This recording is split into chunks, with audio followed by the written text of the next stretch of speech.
Sunday School Nation, an international Sunday school lesson study magazine for June 3rd, 2018. Lesson titled, Justice and Sabbath Laws. Bible background, Mathew chapter 12, verses 1 through 14. Let's get right into the lesson.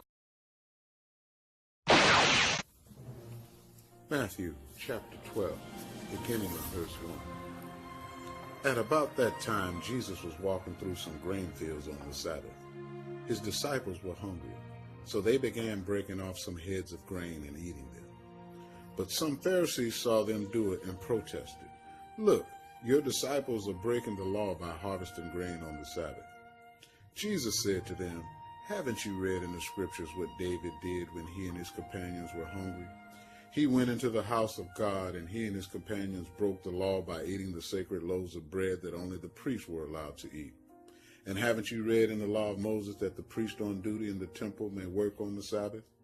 I tell you, there is one here who is even greater than the temple. But you would not have condemned my innocent disciples if you knew the meaning of this scripture. I want you to show mercy, not offer sacrifices. For the Son of Man is Lord, even over the Sabbath." Then Jesus went over to their synagogue, where he noticed a man with a deformed hand. The Pharisees asked Jesus, "Does the law permit a person to work by healing on the Sabbath?" They were hoping he would say yes so that they could bring charges against him. And he answered, "If you had a sheep that fell into the well on the Sabbath, wouldn't you work to pull it out? Of course you would. And how much more valuable is a person than a sheep?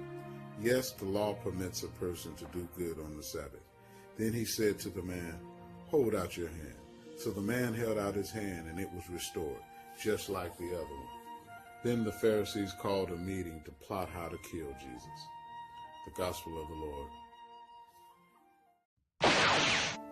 Sunday School Nation, an international Sunday school lesson study magazine for June 3rd, 2018. Lesson titled, Justice and Sabbath Laws. Bible background, Mathew chapter 12, verses 1 through 14. Let's get right into the lesson.